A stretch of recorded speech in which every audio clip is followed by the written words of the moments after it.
What is going on, Movie Meals? How are we doing today? This is going to be a review for Ghostbusters Afterlife. It's only just going to be me, because this video right now is being taken place a few days after I was able to visit CinemaCon and I was able to see the screening that they did for Ghostbusters Afterlife. So this video is going to come out whenever the embargo for that has lifted. We don't want to, be one of those people that releases stuff too early. It's no fun that way. We want to do it right when everyone says that it's okay to do so. So you'll probably see this whenever this embargo is about to be released. Before we get into the review for that, please check out the rest of our channel. Please subscribe to us. Check out our Patreon page and our merchandise page as well. And shout out to our patrons, Steve, Kimberly, and Karen. Thank you guys so much as always. And please, for any one of you out there, please support our channel through the Patreon as well. We'd love for you guys to be part of this small community that we're trying to build. So Ghostbusters, it's pretty much Ghostbusters Afterlife. It's pretty much the third movie in the Ghostbusters franchise. I guess it kind of seemed like, to me anyway, when watching this movie, they're not really paying attention to the 2016 movie, which is okay because it wasn't very good, but it's supposed to take place many, many years after the first two Ghostbusters movies, where this family of this single mom and two kids take ownership of this house, and they think that it's just from their grandfather's estate, and they don't really think too highly of him. But then they start to uncover some things about him in a mysterious past, and they start to get into ghostbusting. And going into this movie, and for this franchise for that matter, I think if you guys have seen like the past trailer reactions we've done, I have not been excited for this movie. It definitely looked good based on the trailers. It just didn't really seem like a franchise that needed to be a franchise, at least in my opinion. Like, the first Ghostbusters, to me, it has a special place in my heart. I love it just as much as the next person does, but it just felt like it wasn't really needed to be this franchise worth exploring. But I think with Ghostbusters Afterlife, while I still kind of agree to that to an extent, I think with Ghostbusters Afterlife, they really took this in the direction that felt the most authentic and made the most sense.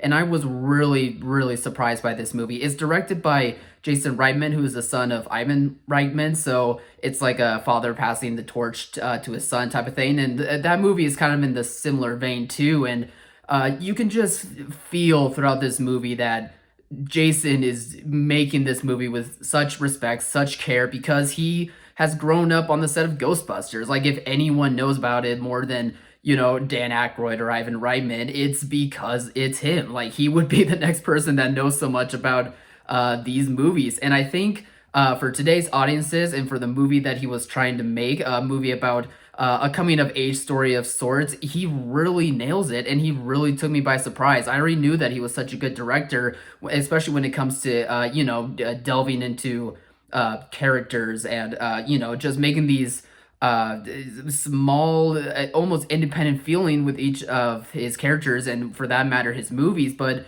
I also felt that in Ghostbusters Afterlife, especially in the first half of the movie, and I really liked that. It didn't feel like it was trying to be a franchise smorgasbord of CGI and action and big stakes. And while it certainly does have big stakes towards the end of the movie, it still feels grounded to the characters and their coming of age stories that they're going through, especially for the main girl in this movie, played by McKenna Grace, excuse me. She does a phenomenal job. I was very surprised. I wasn't expecting her to be so much of the main focus of the movie, but it really works for me. And Finn Wolfhard, he does a good job too. He plays the older brother, but he really doesn't. I thought he was going to be the bigger name for this movie and was going to be like almost the main character, but it turns out that instead McKenna Grace's character is the one doing that, and I really liked it. She's a really good actress, and I can't wait to see where her career goes. And her character was just the most fun to watch, at least in my opinion.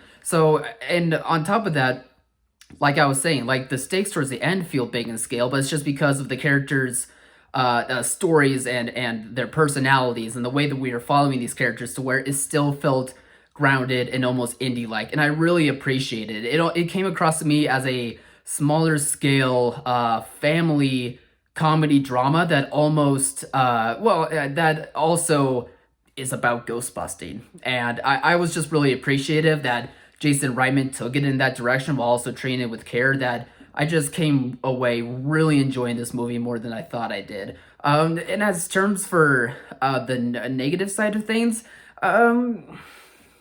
it's no, I mean, there's not really too much. Like, the runtime was still very good. It was shot very, very well. CGI looked good to me, and there surprisingly wasn't a jarring amount of it or an overwhelming amount of it. Like, it was just the right amount to where it almost felt similar to how it was done in the first movies. Not so much in terms of how how I guess how much is aged so much from the first two movies, but it just wasn't done to an over abundance of it, and I really was appreciative about it. Like, it still felt like Ghostbusters, but it didn't feel like it was trying to blow that part out of proportions. It still was sticking true to what the first movie did. It was about characters, it was about having a good time, it was about telling a creative and interesting story.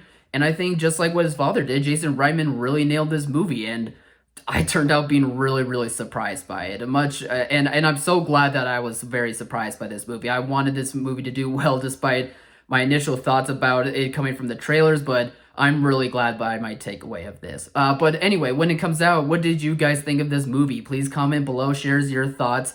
And please like, subscribe, share our channel. And we're also on TikTok. We're also on Letterbox. Please check us out on our own links there. They should all be down below. So as always, thanks for watching Alex's Mom, and we'll see you later, guys.